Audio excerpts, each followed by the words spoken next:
Do we make it? I'm kidding. Gentlemen, welcome to 2022 and the Tiege Hanley Starting a Business, Building a Brand vlog. This one, big number 320. So how you doing? How's the new year treating you so far? Any big plans? Are you still sticking to your resolutions, which is something I want to talk a little bit about before we dive into some of your amazing questions. So I'm filming this and it's still 2021, all right? It is officially the 30th. Tomorrow is New Year's Eve, but I wanted to talk a little bit about something that was asked in one of the questions, and that is Impostor Syndrome, which is something I never really thought that much about, but it's something I want to kind of discuss and talk about today. Something else I want to talk a little bit about is sort of just kind of like the year in review for me and my businesses. Tiege Hanley, Pete and Pedro, Enemy, and all that good stuff. Menfluential, Alpha M. Give you a quick little rundown. So all in all, it was a good year. It was a good year because, you know, we're still here. We're still rocking and rolling. Pete and Pedro had a great year. Grew 19%. Didn't quite hit that 20% mark. Profitability remained, you know, high. Average, I would say profit margin, right around like 27%, which is good. You know, the one thing that I keep having to remind myself is that, and this is a lesson that you should remember, is not how much money you make, it's how much money you actually keep in your pocket. Because, you know, if you're doing $20 million and you're only keeping, you know, 5% of it, you know, that's good, but it's not as good as if you're doing 10 million and you were keeping 20%. Does that make sense? All right, so Pete and Pedro had a great year, hell of a year. We all worked really hard. Last year with the pandemic, you know, it was kind of like a fluky year in terms of everybody was like buying online, and so we went like up, right? And so this year it was a really important year for us in terms of strategy, in terms of growth, in terms of this year we really fought hard for the dollars that we earned. Tiege Hanley, another one, we had a good year. In terms of revenue, our best year yet. And December was an amazing month for us. I mean, the last few months have really been, we've been crushing it. And we've done and tweaked a few different things. We tightened up our expenses. Amazon is off to the races. We'll see if it holds. But going into 2022 at Tiege, we are super excited about some of the things that we have done at the end of 2021. And we really are optimistic in terms of really growing and being able to scale. We got some new ideas in terms of acquisition. Josh has done an amazing job in terms of the influencer outreach and having just a great sort of foundation for where we are going and what we're doing moving forward. Next year is going to be a big year for Tiege Hanley, and I really feel like this was a year, it was a pivotal year for us. You know, for the first few years, I would say 3 years, we were successful, like crazy successful. But then year like 4, and then this is, I guess, year 5, it was kind of like a learning experience. You know, we sort of dipped our toe into learning and, you know, sort of exploring what it would look like if we were to raise money. We pulled back. We're not currently interested in raising money. We really need to figure some things out before we, you know, raise money. Because if we don't know how we're going to scale utilizing extra cash or extra money, there's no real reason to raise it. And so it's about tightening up. It's about becoming more profitable again. And I'm really excited because that is where we are. And so we are doing we've had to have some hard conversations. We've had to have some hard conversations with ourselves and really, you know, get back to basics to some degree. We've got a lot of new products that we're getting ready to launch, a lot of products that have been developed, but everything does take longer with the supply chain and everything. But really excited about Tiege Hanley. Enemy. It's been a challenging year for Enemy. We grew over last year, but only about 10%. And we are currently in the process of revamping sort of the entire website, because a realization that I came to is I don't want to be the face of this brand. I don't look good in these glasses. A lot of these, I'm like, and what I mean by that, okay, let me see if I can explain it. So I look good in Enemies, but I don't want somebody going to the website if we're trying to do like paid advertising and being like, yo, who's this dude who, and them, anyway, let me back up for a second. When I started Enemy, I had somebody that was kind of my partner. They have since like they basically ghosted me, and I took 100% ownership of Enemy. And so I don't know if you guys ever knew that or not, but there's been a lot of a lot of interesting things that have happened with the brand. Well, the good news is that we nailed it in terms of quality, in terms of product, in terms of people love these glasses. The reviews have all been, not all of them, but they've been amazing. What has not been amazing is our ability to sort of scale. The other thing that I was struggling with was messaging. I didn't really know what the messaging needed to be in order to basically talk about these sunglasses. And so some hard conversations were also had.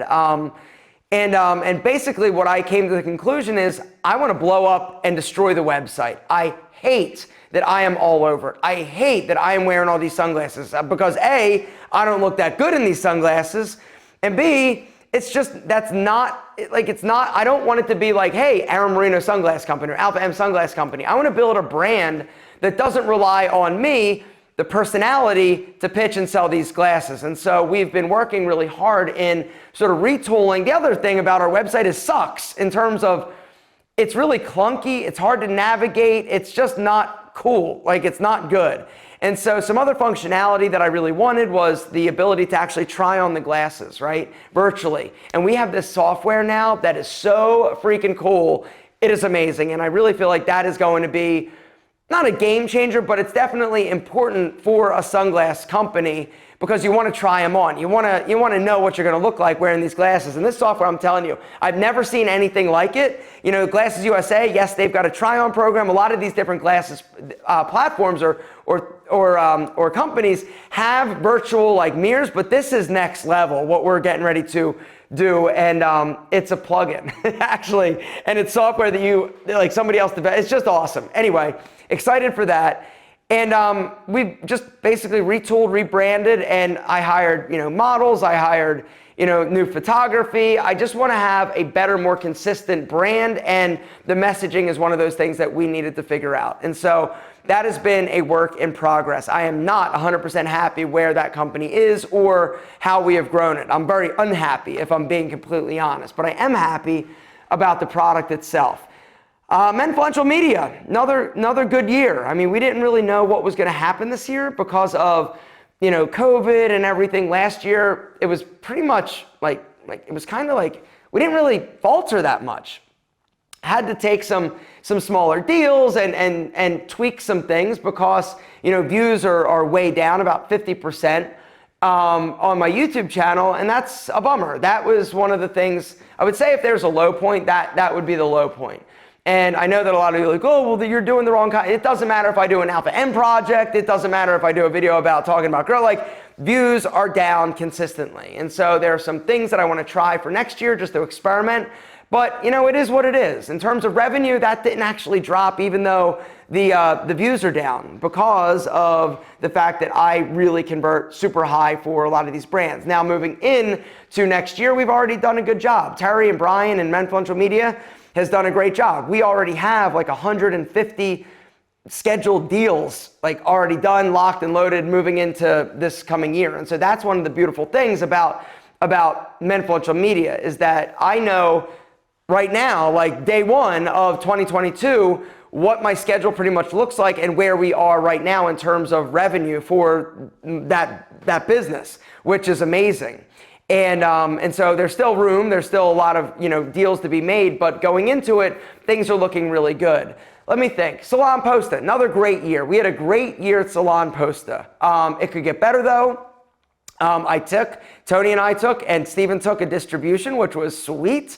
And so year one, we were very profitable, but we feel like it could get better. But all in all, super happy with that. The other reason why I'm happy with that is that I haven't had much to do with it. I don't have to run it. I don't have to operate it. I get my money from landlord, payments and also distribution. And so another successful year for that business. Something else that was successful, and I would say, other than the business stuff, another high point for me, and one of the big wins for this past year was my TikTok. TikTok is one of those things where I was like, nah, I don't want to do it.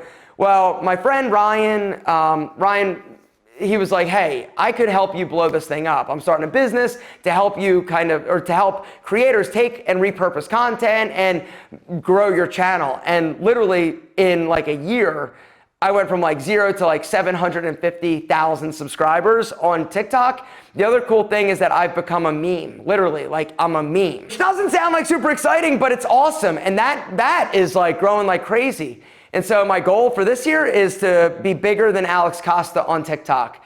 And I think I can do it. I honestly think so, because him and Jose and all these guys really, started early on, but the content that we're putting out is different, and it's a little bit more like viral and a little bit cringier, honestly, but it's great and it's working. And on that platform, it's awesome. I haven't figured out how to monetize it yet. We'll figure that out later. But TikTok has been a big win for me, and it's exciting because you never know. You never know where things are going to work, where they're not going to work. YouTube is down, TikTok is up. We just need to figure out how to move forward and continue to grow that. The other crazy thing is that I literally have had zero to do with it. I have worked zero in order to grow my TikTok channel.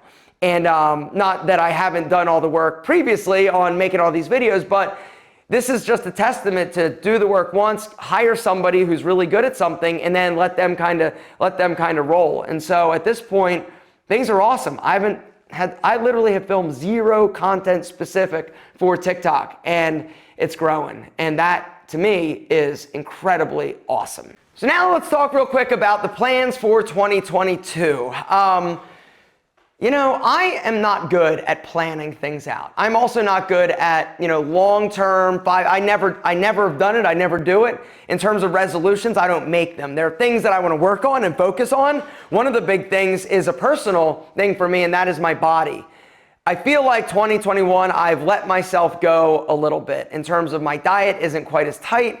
I drank a little bit more alcohol than I like to. My wife and I will, pop a bottle of wine on like a Thursday, Friday night, sometimes Saturday, and drink some wine watching Netflix. It's something that we've gotten into the habit of, and it's affected my physique a little bit, and also just, the way that I feel about myself, because I feel better when I am not, drinking.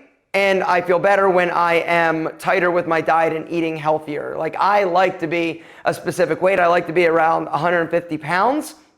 Right now I'm around 154. So I got 4 pounds to kind of shake loose. I also want to get back and hit the gym a little bit harder, because even though my weight isn't that off, I feel like I've lost a little bit of muscle mass because I am not in the gym as much as I used to be. I'm still going on a regular basis, but I want to get back into it. COVID, when I was working out from home for like a year, my strength went down, and I lost size, I lost strength, and I want to start to get it back. And so that's something that I'm going to work on and focus on this year. In terms of business and professionally, I want my businesses to grow. I want Enemy to get better. I want Pete and Pedro to grow. I want Pete and Pedro, I know 2 products that we're going to be launching, a deodorant and also a new fragrance. Excited about both of them. They could potentially move the needle greatly. Tiege, Hanley, we got a lot of new products that are in the pipeline, developed, and we're waiting to roll those out. And so all my businesses, I just want to grow. In terms of Alpha M, my YouTube channel, I just want that to kind of stay. I don't expect it to grow, but if we could not drop much, that would be awesome. So other than that, something else I'm excited about is the house to get started for 2022. I'm really looking forward to that. And so I'll definitely be doing more vlogs revolving around the building of the house because you guys seem to dig that. Speaking of digging, there are some business questions that I would like to start the new year off with. Something else I would like to do this year, but I don't think I'm going to, and that is travel. with my wife's mother with dementia, it's always like one phone call away from us having to like take her to the emergency room or, do something, and we just don't feel comfortable. She doesn't feel comfortable leaving and going somewhere where we can't get back in like a few hours. And so I'm not going to travel obviously without her, maybe go and see, my friends or my family. But other than that, we're not going and doing anything like fun. And the interesting thing is that I don't love to travel, but tell me I can't and I want to. And I would like to honestly take some more time for myself and have a little bit more downtime this year. But we'll do local things. My wife bought me 2 trips to Florida. We stay at this bed and breakfast that I absolutely love called the Henderson Park Inn, and we have 2 trips scheduled. And my wife knows that I love to do that, and it's close. It's like 5 hours away. And anyway, business question time, gentlemen. Let's get down to it. All right, so Brad McDermott. Thanks for being here, brother. I hope you have an amazing 2022. He says, when wanting to start a business, how do you assess what the market demand is? What sources do you use as trust key metrics in a given field? So this is a very interesting question and one that I have never actually looked into.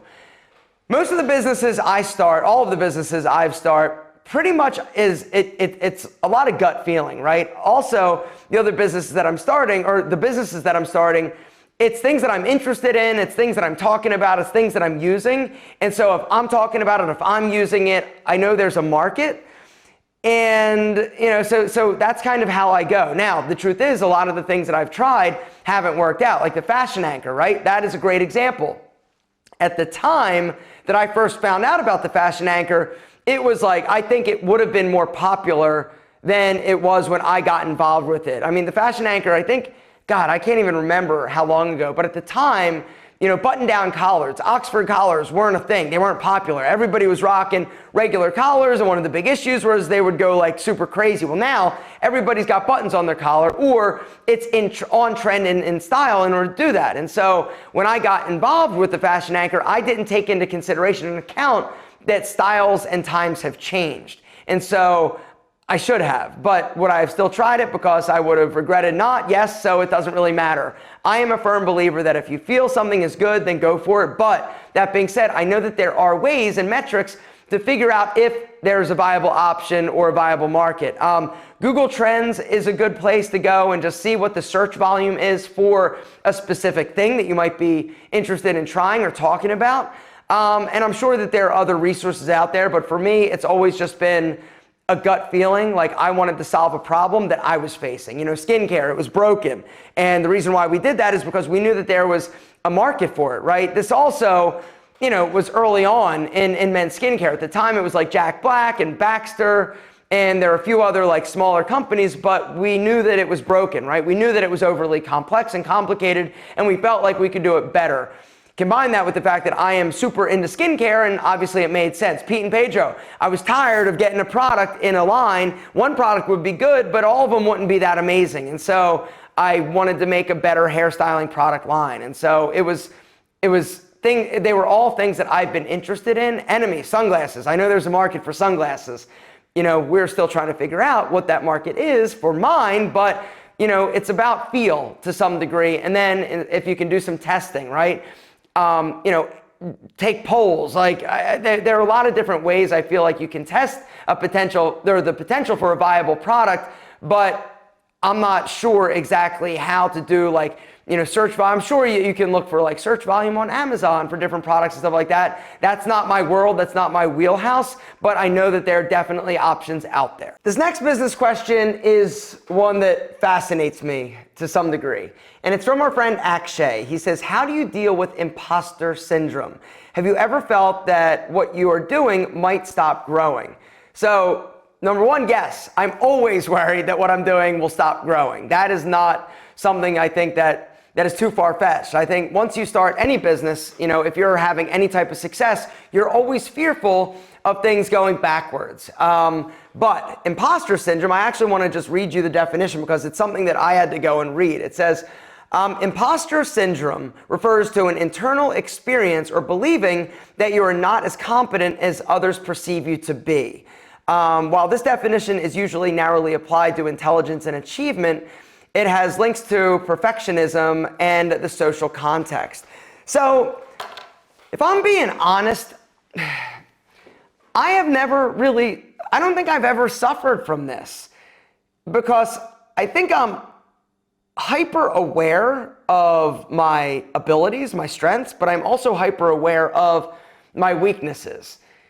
That doesn't mean that I don't occasionally blow smoke up my butt, but I have never felt like other people perceive me as something different than I am, and I don't try to build myself up into something that I'm not. And I think that this probably, I don't know. I mean, this is such a great question. You know, everything that I've ever accomplished in my life has been, you know, through a lot of struggle and hard work. And there's no taking that away from me, if I'm being honest. Like, if I have a superpower, it would be having the ability to work hard and focus when it's not fun and sexy. Another one of my superpowers, I just did a video about this. Actually, I'm gonna save this one. I'll save this for later. It's about small talk and connection. And anyway, that's another one of my superpowers, but really doesn't have much to do with this question. But yeah, I don't really suffer from that. I know that there are people that do, but I am what I am kind of thing. And you know, what you see most of the time is what you get. And so, and I might be wrong, right? People may meet me and be like, yo, he's totally not what, you know, I thought he was. But that's one of the things that was an eye-opening experience for me, or a realization when I started posting YouTube videos. I have become a better person because of posting videos and content on YouTube and trying to give advice to people.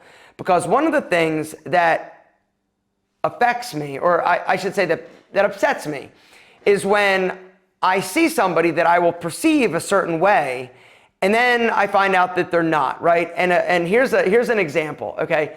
The chef Alton Brown, I used to really like him in terms of, if you guys are into Food Network and all that. Anyway, he is a chef, he's a personality, and I've always really liked like his kind of demeanor on, you know, Iron Chef and his different shows. I'm a huge Food Network junkie. I used to be, I'm not so much anymore.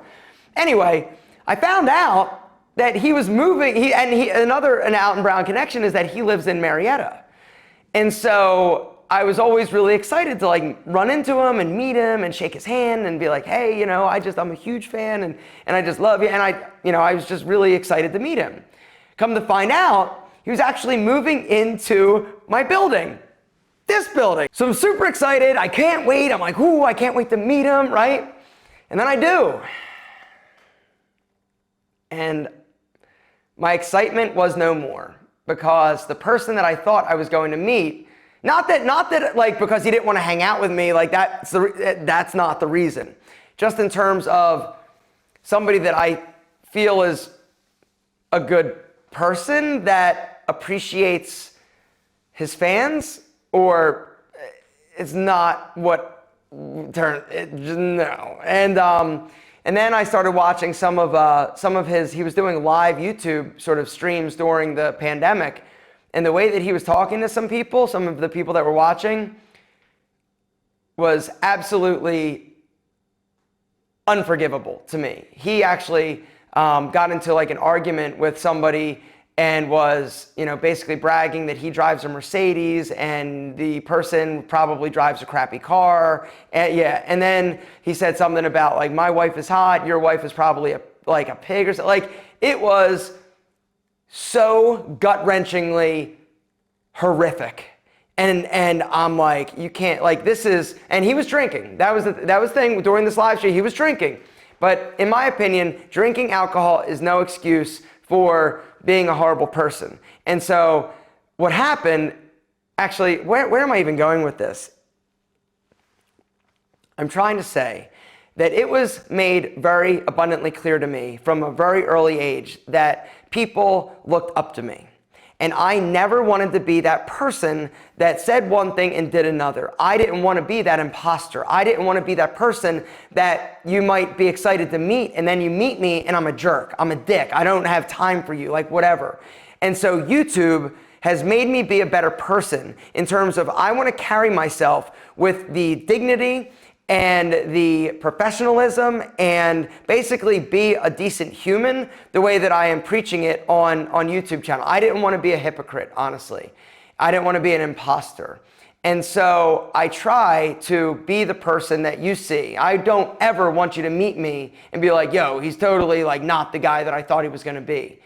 And so, yeah, so I try to be. I may be blowing smoke up my own ass. I may be, a huge egomaniac. I might not be the person that I portray myself to be, but I try. I try to be authentic. And a lot of you guys have met me. A lot of you guys have met me at the Menfluential Conference. A lot of you guys, have met me in various, ways or capacities. And hopefully I'm right. And hopefully I do present myself in the same way that I come across in real life. But this is a great question, and it was one that got me thinking. But yeah, awesome question. So the next business question comes from our friend Kranolger Sirzala. Sorry for butchering that, brother. I absolutely slaughtered it. Hello, sir. My question is, sir, just call me Alpha, baby. You don't need to call me sir. What exactly is your role as owner of so many companies? Like, what is your role at Tiege Hanley? What is your role at Pete and Pedro? What is your role at Enemy? What is your role in Salon Posta? I mean, what is your day-to-day job as owner of these companies? Thank you. And I probably answered that earlier on in the video without actually knowing that this question was asked. Pete and Pedro, I'm the only owner, and so I basically am the buck that things stop at. And my job is to make sure everything is running smoothly. Tiege Hanley, I am one of 4 owners. It used to be 4 owners.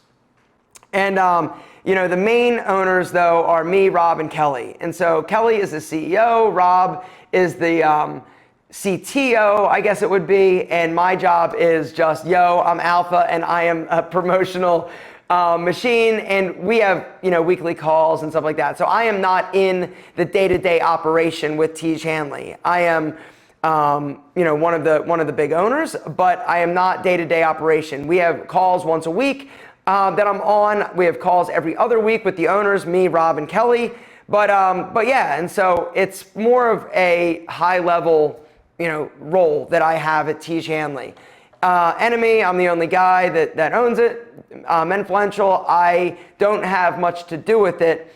I basically support Terry, who is the managing partner, my best friend from high school. He's the one that really runs the day-to-day operation. I'm just there for feedback or if he needs anything. Salon Posta, I don't do much with other than offer advice. We meet once a month to talk about things, go over the numbers, but I am only there if they need me. I also do a little bit of promotion, but for me, does that help? Do you understand what I do? No. If the answer is no, gentlemen, if you got a business question, down below, start with business question and ask your question. Next week, we'll definitely get to more of yours, but I probably didn't answer that question all that well. The next one, hopefully I do better on. He says, hey, Aaron, it's from Snow Bear. What's up, Snow Bear? Love your name. I've been a subscriber of yours for 3 years, and I'm so grateful for everything you've done for me in terms of my self-esteem, style, and also inspiration, inspiring me to take care of myself in general. I've just graduated out of high school with good grades, and I'm about to go to tertiary education, which offers a myriad. Great, you got a good vocabulary. You got a better vocabulary. You've got a better vocabulary than me, so congratulations. That's not saying much though. Myriad of courses to choose from. However, I can't decide for myself. For months, I wanted to go for mass communications course, and now I want to study business. It would mean a lot for me to give you some advice on what to pursue here. I'm not really honest. So the question is, what to go into? Communication is a great, sort of course of study, right?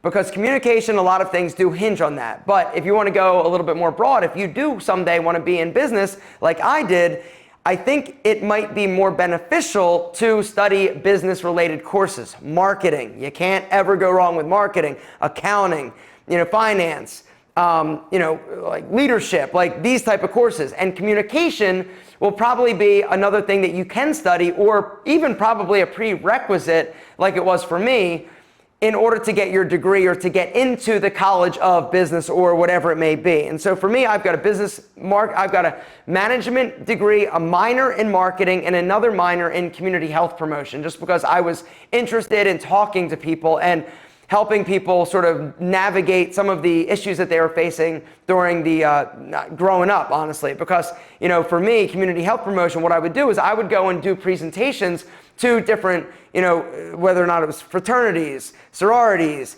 different nursing students, different classes, different groups of people. I would go and do presentations about date rape, STDs, things of that nature. And it was something I just loved doing, and I was really good at it.